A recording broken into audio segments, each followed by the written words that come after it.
Welcome back to another Age of History 2 video. Today's video, I'm gonna be doing NATO versus the Soviet Union and the Warsaw Pact. Excuse that this does say the EU. NATO is not part of the game. It doesn't exist in game. So I had to use the EU as an example here. I've also included the other countries which aren't part of the EU, which are just normally, democratic without being part of the, EU, NATO.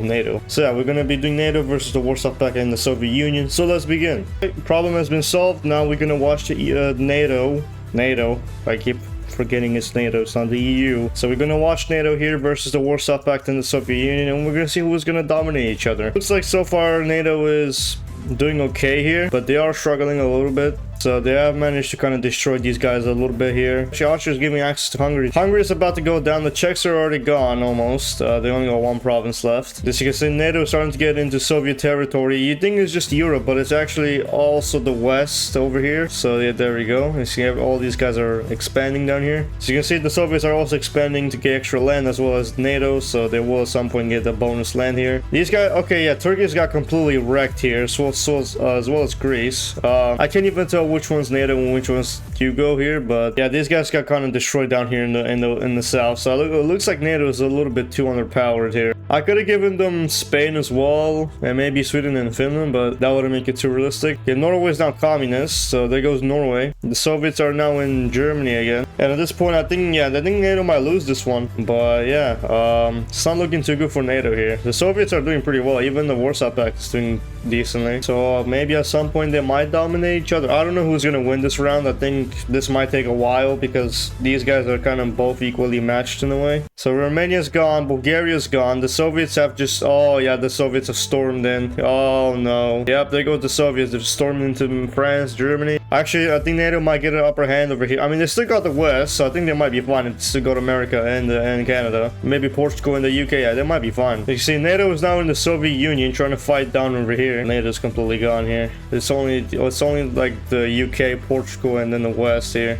I think what I can do is I can try to get Spain involved in this war. Spain did join NATO later on, so it looks like they're actually helping quite a bit. Spain is doing quite a lot of work here. NATO's actually pushing back the Soviets over here in the West. I can also get the Finnish here as a distraction for the Soviets, so let's get Finland in the war. It's only the Soviets and Finland in the war, so yeah, the Soviets are struggling a little bit now, but NATO is pushing back these fellows, and as you can see, Turkey is almost liberated here. Never mind, I spoke too soon. It's been taken over now. Oh yeah, here we go. NATO's starting to push into Ukrainian territory here. There's rebellions in the Balkans as usual. It's a bunch of Soviets over here in Europe getting stuck on all these areas in the Balkans and mountains over here. Finland and the Soviets are still fighting up in the north here. And yeah, I think that's over for Finland. Yeah, there goes NATO in the north. Yeah, let's make them declare war on the Soviet Union now. So let's get the Soviets and NATO to fight again. Oh god. Oh, okay, never mind. Well, the Soviets will definitely prepare for this one. Yeah, NATO's gonna get wrecked again. Yeah, NATO's got no chance here. I don't know, it feels like too unfair for NATO right now. Even though they do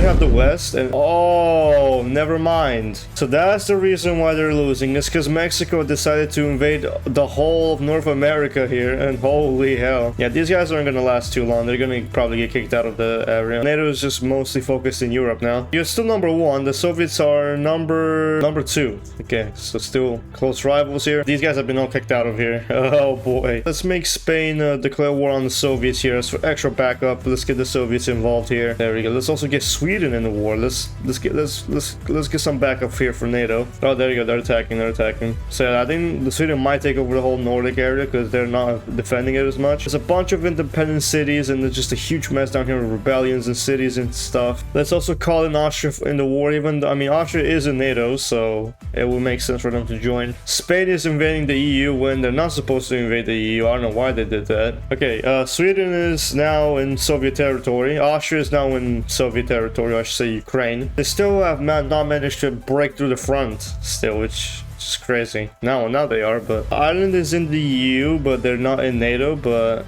I'm also gonna try to get them in the war here. Switzerland might be a little bit weak. They're not in NATO or in the EU, but I think they might want to join because they don't want to be communists. So they're definitely gonna join on the NATO side here. I keep saying the EU, but it's NATO. Oh, and it looks like, oh, okay, they're pushing Mexico back as well. So Mexico is pretty much just being pushed back completely down here. And yeah, the Soviets are starting to have a problem here by Sweden. Yeah, I think this is the collapse of the Soviets after a long time. Now the Sweden, how is Sweden so OP? They're number 5, EU's number 1, the Soviets are number 10 now. And they also got the bonus land down here too, so I don't know how they're failing to push back these guys. But yep, Sweden and Spain are definitely going to push the Soviets back. But the Soviets are pretty much gone at this point. Sweden just controls the whole Russian mainland right now. The Soviets are still over here, but they ain't gonna last too long, honestly. Yeah, there's a lot of independent countries and nations and rebellions here. It's mostly why Germany's been completely ripped apart here. And Mexico just took over the whole North American region again. Come on, the Soviets are almost about to be finished here.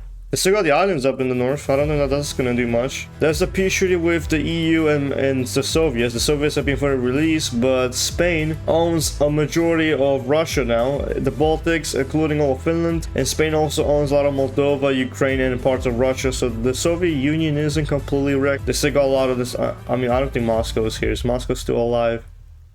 Yeah, Moscow's still here, so this has got the important cities over here, but not most of the important cities over here. And the EU is looking very mighty fine. Eastern Europe has been liberated, but they did lose a little bit more land than they wanted to. So the Soviets have almost destroyed NATO, and then NATO bounced back after, you know, put a few allies in the war to help them out. But I think it made more sense because it was more historical, because Austria's in NATO, Spain is in NATO. Ireland is not in NATO or the EU, but it makes more sense for them to join. Sweden and Finland are in NATO, so it makes sense for them to join later on. So, but yeah, hope you guys enjoyed this very awesome video. If you want to see more, subscribe to the channel, click Facebook, like the video, and I'll see you in the next video. Peace!